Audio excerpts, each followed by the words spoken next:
Warahmatullahi wabarakatuh. Waalaikumsalam Waalaikumsalam warahmatullahi warahmatullahi wabarakatuh. wabarakatuh. Baik, Ibu dan Bapak yang Allah rahmati, mari kita awali ngawas pagi ini dengan membaca Ummul Kitab Al-Fatihah. A'udzubillahi minasyaitonirrajim. Bismillahirrahmanirrahim. Alhamdulillahirabbil alamin, arrahmanirrahim, maliki yaumiddin. Iyyaka na'budu wa iyyaka nasta'in. Ihdinas siratal mustaqim.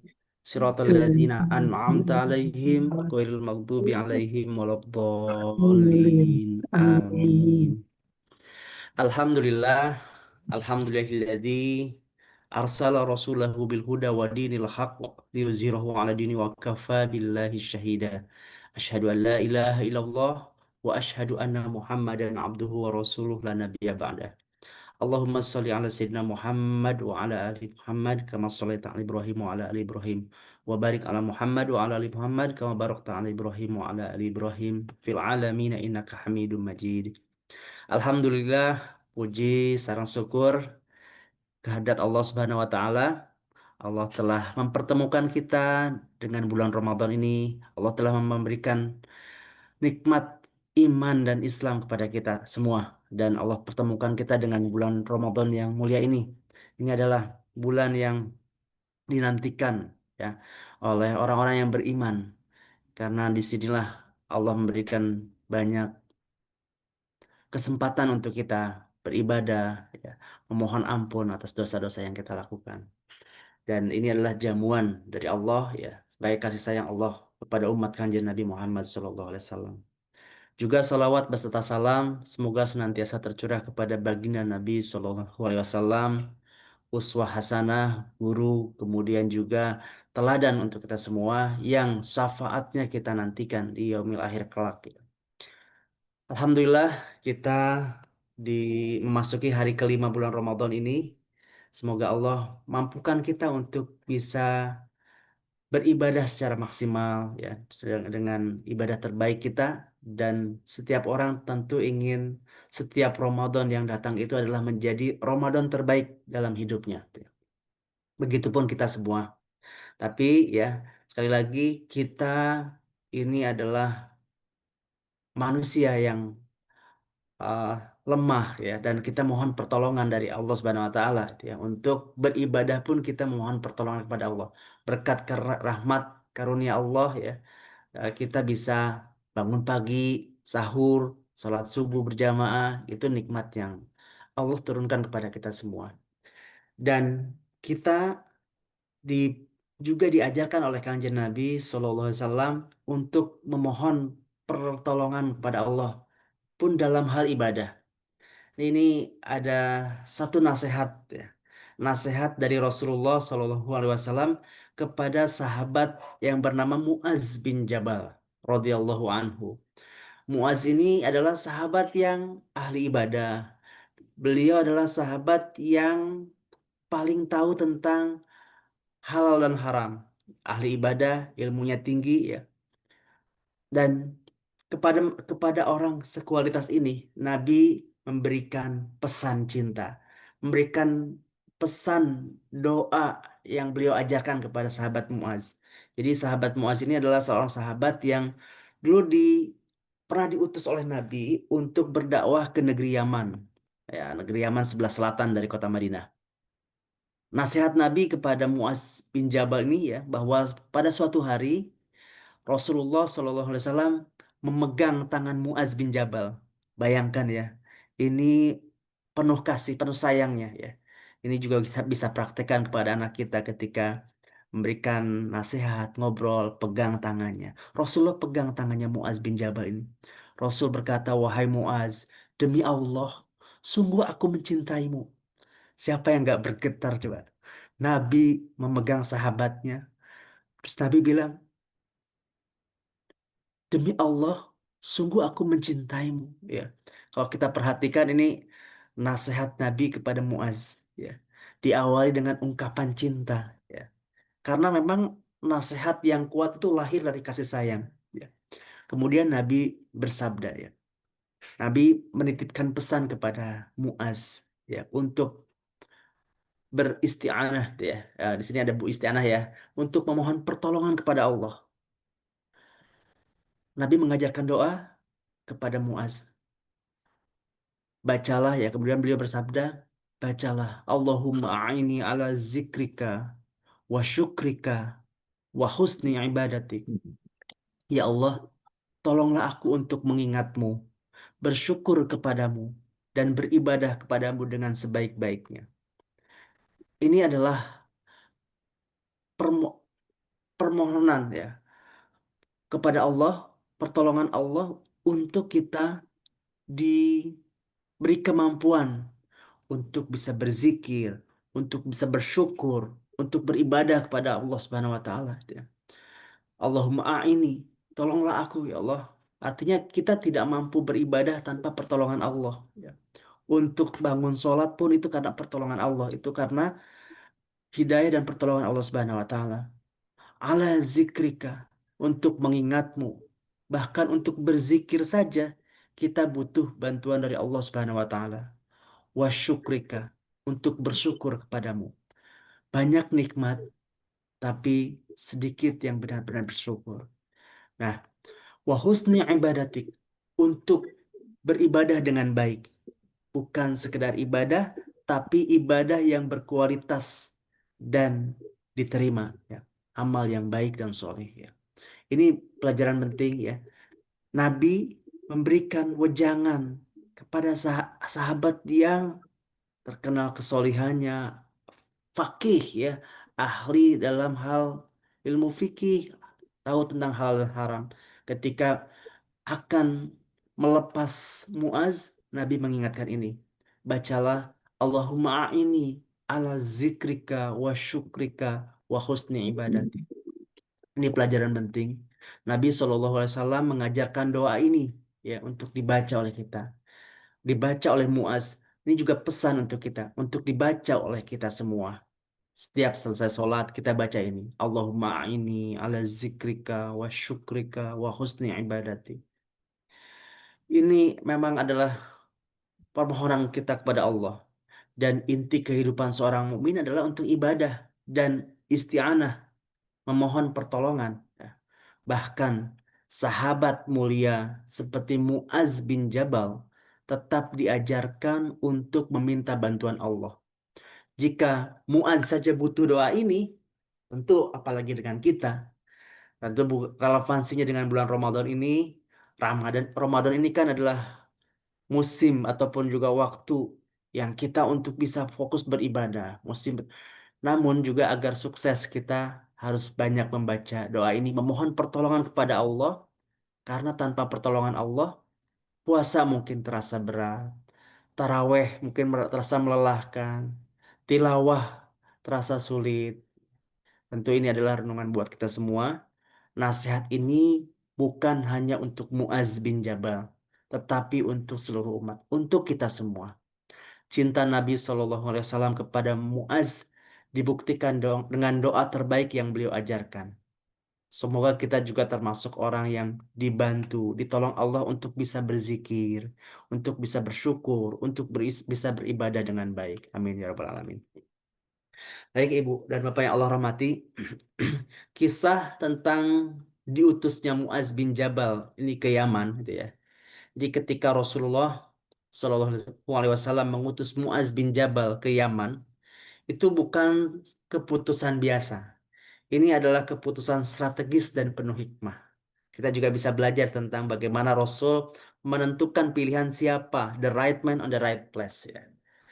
Nah, ketika Nabi bersabda kepada Muaz ya, pesan Nabi ketika akan mengutus Muaz ini adalah engkau akan mendatangi kaum ahli kitab.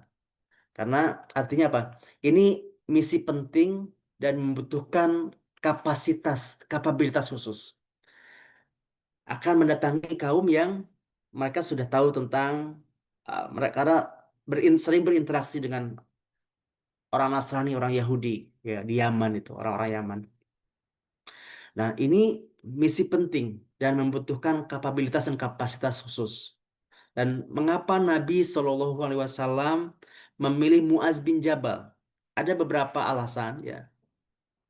dengan karakter Muaz, kapasitas Muaz dengan karakter kaum yang akan menjadi tujuan dakwahnya Muaz.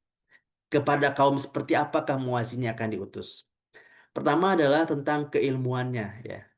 Punya keilmuan yang mendalam. Rasulullah pernah bersabda, orang yang paling mengetahui tentang halal dan haram di antara umatku adalah Muaz bin Jabal.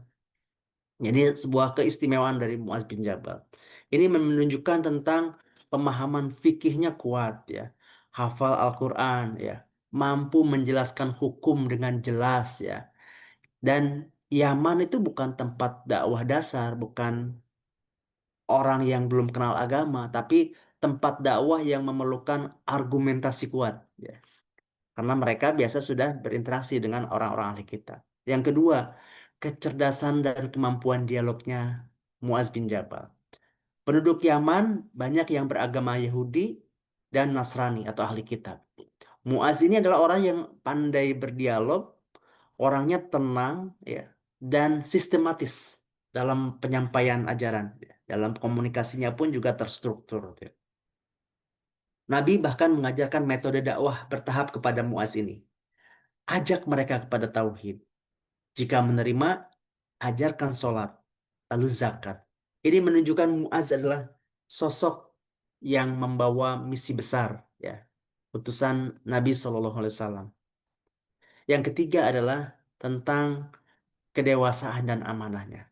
Mengutus seseorang keluar jazirah, keluar kota Madinah, berarti orang ini menjadi wakil Nabi, menjadi kodi atau hakim, ya, dan menjadi pemimpin masyarakat. Dan Muaz punya integritas, punya kematangan spiritual. Ini yang menjadi bekal dari diutusnya Muaz ini. Dan mengapa bukan sahabat yang lain? Ya, bukan karena sahabat lain tidak mampu, ya. Tapi setiap sahabat punya keunggulan masing-masing. Ya, kita tahu bahwa Abu Bakar orang yang lembut dan pemimpin utama.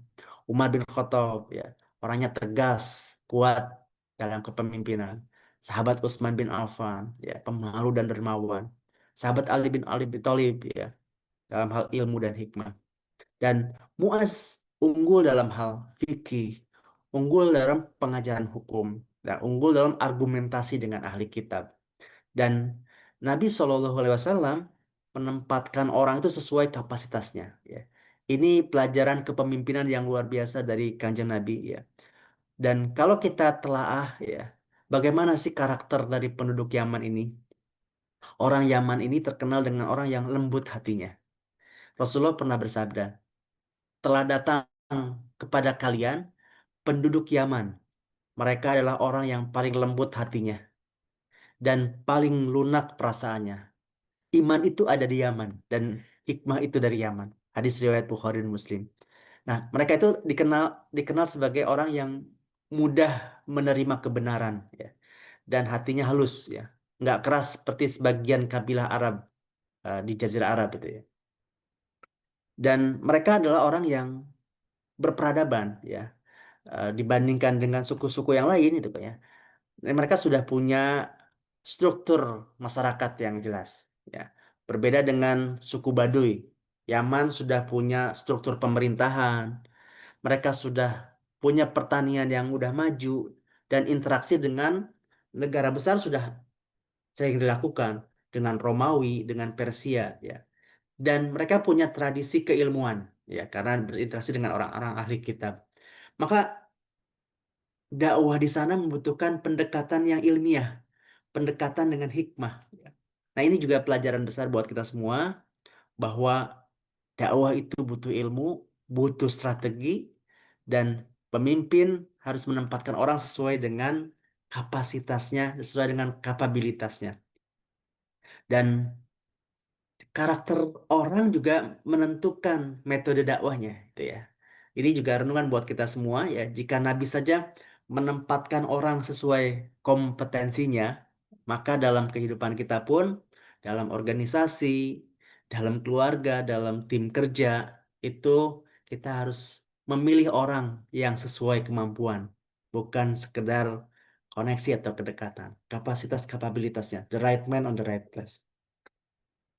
Ini pelajaran bagus, sangat bagus ya tentang mengut diutusnya eh, Muaz bin Jabal ini. Dan memang beberapa sahabat juga pernah punya misi dakwah khusus menjadi utusan Nabi. Ada beberapa sahabat yang pernah diutus untuk misi dakwah, untuk misi diplomasi atau kepemimpinan ya. Dan ini punya karakter masing-masing ya. Tergantung juga kaum yang dituju ya. Dan di apa matchkan antara kaum yang dituju dengan karakter dari sahabat yang diutus. Seperti tadi contohnya adalah Muaz bin Jabal diutus kepada Yaman. Misinya adalah untuk beliau menjadi seorang dai, menjadi seorang guru tauhid dan fikih, sekaligus juga sebagai kodi atau hakim dan juga sebagai amil zakat. Dan secara karakter umum dari masyarakat eh, Yaman adalah mereka orang-orang yang banyak ahli kitab, berinteraksi dengan ahli kitab Yahudi dan Nasrani. Masyarakat yang berperadaban dan terbiasa berdialog keagamaan. Maka karakter Muaz ini sebagai orang yang alim tentang halal, halal dan haram dan punya kemampuan dialog yang sistematis ya dalam dakwah ya, bertahap ya. Ajar pesan Nabi juga jelas tadi. Kalau mereka sudah bertauhid, ajarkan sholat, lalu ajarkan zakat, perintahkan untuk berzakat. Dan Muaz ini punya karakter yang tenang ya, dan punya kemampuan argumentatif yang baik ya, serta matang. Ini juga pelajaran tentang menempatkan orang berilmu untuk masyarakat yang kritis dan dialogis. Masyarakatnya kritis, tempatkan orang yang dialogis, yang berilmu. Nah, selain Muaz bin Jabal, dalam sejarah, dalam sirah kita juga pernah ya Kak ini ya telaah tentang sahabat-sahabat lain yang pernah punya misi ini. Seperti misalnya adalah Mus'ab bin Umair. Siapa Mus'ab bin Umair ini? Ini adalah duta dakwah pertama dari Rasulullah. Jadi sebelum hijrah, orang yang diutus pertama Nabi untuk datang ke Madinah itu adalah Mus'ab bin Umair. Dulu sebelum Madinah dinamain Madinatun Nabi, dulu namanya Yasrib ya. Nah, Mus'ab bin Umair inilah yang diutus oleh Nabi untuk mendakwahi Islam sebelum orang-orang hijrah ke Madinah. Misinya adalah jelas sebagai duta dakwah pertama sebelum hijrah. Beliau ditugaskan untuk mengajarkan Al-Quran, membina kader, ya, membina orang-orang yang dulu mungkin baru segelintir orang yang pernah berbaiat kepada Nabi dalam baiat Aqobah. Dan itu di follow up, diutuslah Musa bin Umar. Dan secara karakter, orang kaum yang diutus itu adalah kaum Aus dan Khazraj, yaitu penduduk asli Madinah, gitu ya. Penduduk Madinah yaitu suku Aus dan Khazraj. Secara karakter, secara kondisi, ini adalah kaum yang pernah konflik panjang, sehingga butuh penenang dan butuh sosok pemersatu. Dan karakter ini ada di Musa bin Umar. Beliau orangnya lembut, santun, komunikatif, dan ahli Qur'an ya, ahli Al-Quran dan punya kemampuan membina tokoh-tokoh kunci ya. Dan ini yang dimiliki oleh Musa bin Umar. Maka tokoh-tokoh kunci seperti Sa'ad bin Mu'az, tokoh kuncinya orang Madinah, beliau bisa rangkul ini. Ini juga pelajaran untuk masyarakat yang sensitif dan berpotensi konflik ya. Maka figur yang diutus adalah figur yang lembut dan membangun seperti Mus'ab bin Umar. Nah, pernah juga contoh adalah Nabi pernah mengirim utusan untuk dikirim kepada Kaisar Romawi. Kebayang ya, diutus untuk eh, menghadap Heraklius, pemimpin atau Kaisar Romawi. Siapa sahabat yang pernah diutus? Dia adalah Dihya Al-Qalbi. Dihya Al-Kalbi. Ya. Misinya adalah membawa surat dakwah Nabi kepada Heraklius. Yang kalau sekarang itu mungkin orang yang diutus untuk ketemu siapa nih tokoh yang gede itu ya. Misalkan Donald Trump gitu ya. Ini siapa yang diutus? Nah, ketika itu Nabi mengutus orang untuk menghadap Heraklius, pemimpin besar ya, negara adidaya ketika itu. Dan membawa misinya untuk membawa surat kepada Heraklius. Dan secara karakter tentunya berhadapan dengan kekaisaran besar, punya tata cara birokrasi ya, berwibawa ya sebagai negara besar. Dan diutusnya Dihyah. Dihyah Al-Qalbi ini adalah orang yang tampilannya itu berwibawa, ganteng, tampan gitu ya, rapi, cakap juga dalam berdiplomasi ya, dan mewakili citra Islam dengan elegan gitu. Itu yang dibawa oleh Dihya Al-Qalbi. Ini juga pelajaran buat kita ya, bahwa diplomasi itu butuh representasi yang berwibawa dan komunikatif. Contohnya Dihya Al-Qalbi ini. Bahkan dalam buku sejarah ditulis juga bahwa beberapa kesempatan malaikat itu kalau turun ke bumi menyerupai sosok manusia laki-laki itu tampil seperti Dihya Al-Qalbi ini ya.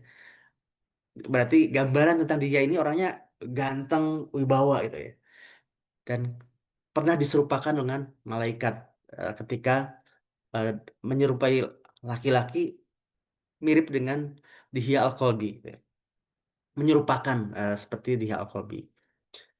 Sosok lain yang pernah diutus Nabi adalah Abdullah bin Huzafa As-Sahmi. Pernah diutus untuk bawa surat ke Kisra. Nah, raja yang lain yang gede itu, yang raja besar lagi di zaman itu, yaitu Raja Persia. Misinya menyampaikan surat dakwah kepada Kisra, Raja Persia. Nah, ini juga match dimatchkan dengan karakternya. Sebagai karakternya sebagai negara imperium kuat, negara otoriter ya, dan sensitif terhadap otoritas itu kan ya. Nah, diutus adalah Abdullah bin Huzafa As-Sahmi. Karakternya adalah orang yang berani, tegar, nggak gampang gentar itu ya. Nggak gampang gentar dan tahan ketika dia dapat tekanan dan intimidasi. Ini juga penempatan sesuai dengan karakternya. Jadi lingkungan yang keras butuh utusan yang kokoh, utusan yang berani. Seperti Abdullah bin Huzafa As-Sahmi ini. Nabi juga pernah mengutus Amr bin Al-As ya ke negeri Oman ya. Ini misinya untuk mengajak negeri Oman itu kabilah Jaifar dan Abad ya masuk Islam dan membina struktur pemerintahan Islam sana. Dan secara karakter Oman ini adalah masyarakat pedagang, masyarakat yang cerdas ya mempertimbangkan tentang stabilitas politik dan ekonomi ya. Dia mereka adalah karakter yang eh, ya biasa bangsa pedagang kan perhitungannya mesti matang gitu ya. Dan diutusnya adalah Amr bin As. Beliau itu adalah sosok cerdas sebagai negosiator ulung. Ya, kemampuan ini ya, beliau ada pedagang, negosiator ulung. Ya. Jadi dulu Amr bin As itu bahkan sebelum dia masuk Islam, dia adalah tokoh yang diutus oleh orang Quraisy untuk membujuk Raja Najasyi mengembalikan orang-orang Islam yang hijrah ke Habasyah.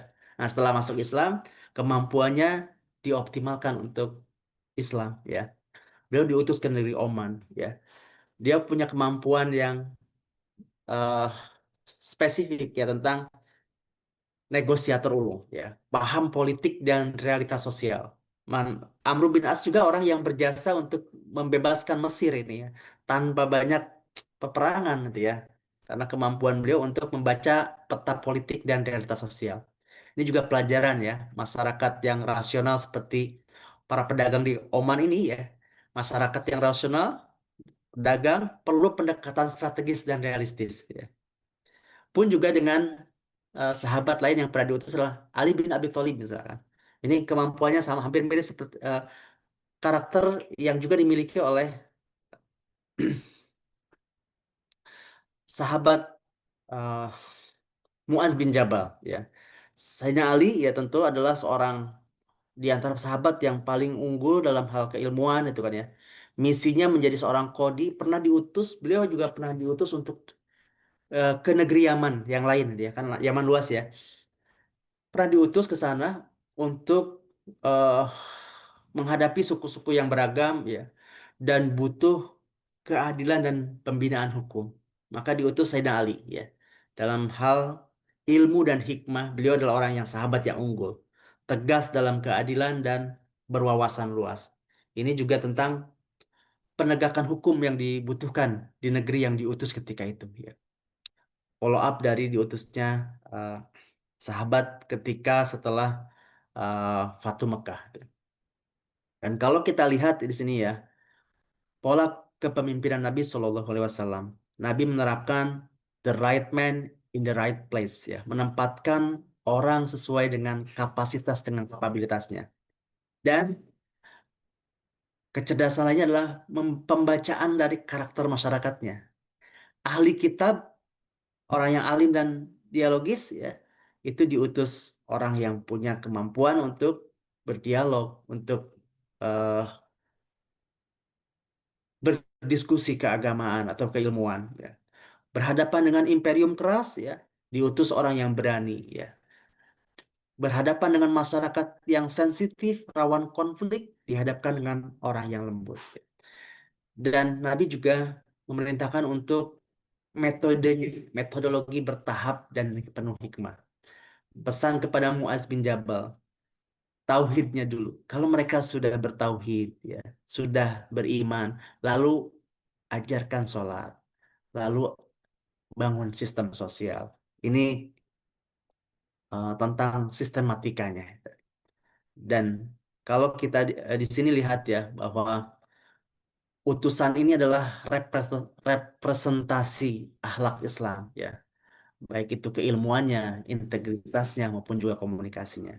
Nah, kalau kita renungkan jika Nabi Shallallahu Alaihi Wasallam begitu strategis dalam memilih utusan, maka sekali lagi dalam hal kita berkeluarga, organisasi dan dakwah hari ini pun kita perlu mengenali karakter dalam hal organisasi, mengenali karakter tim, memilih orang sesuai kompetensinya dan mengedepankan akhlak dan hikmah.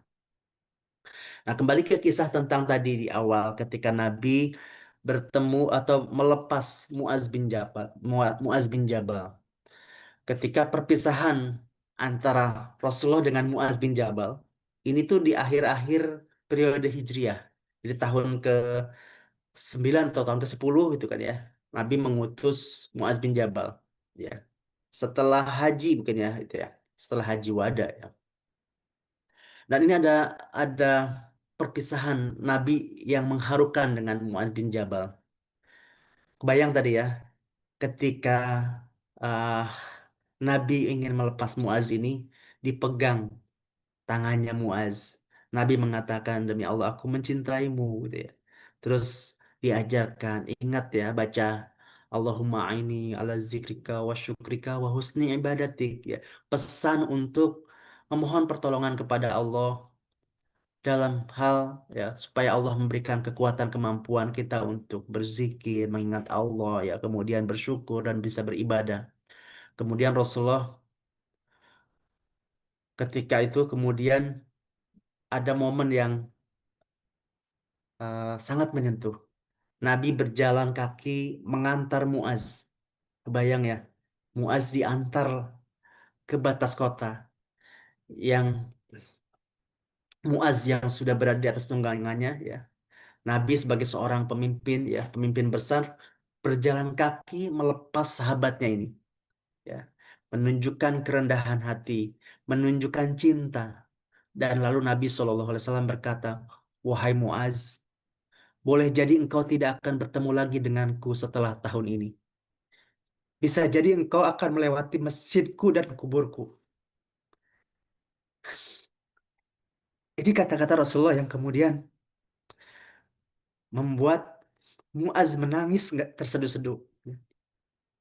Kalimat dari Nabi ini seperti kalimat perpisahan, ya, kalimat yang mengisyaratkan perpisahan. Muaz menangis, ya. Muaz menangis, hatinya nggak serasa hancur karena cinta kepada Rasulullah. Ya. Dan benar memang, Setelah Muaz pergi ke Yaman, ia tidak lagi bertemu dengan Nabi Shallallahu Alaihi Wasallam hingga Rasulullah wafat. Ya. Ini perpisahan yang mengharukan ya. Dan ini juga menunjukkan bahwa pelajaran dari perpisahan ini adalah bahwa dakwah pun butuh pengorbanan. Muaz itu harus meninggalkan kota Madinah, meninggalkan majelis Nabi ya, kedekatan langsung dengan Rasulullah ya, demi menyampaikan Islam. Dan pesan cinta dari Rasulullah ini ya, pesan mengharukan perpisahan Rasulullah dengan Muaz bin Jabal ini. Dan Rasulullah bukan hanya memberikan tugas, tetapi juga mengajarkan doa, mendoakan, menguatkan, mengantarkan langsung. Ini tentang sosok pemimpin sejati yang menguatkan hati orang yang diutusnya ini. Dan nasihat terakhir yang penuh makna ya. Dalam momen itu pula, Nabi SAW menasihati Muaz agar bertakwa kepada Allah dan berakhlak baik kepada manusia.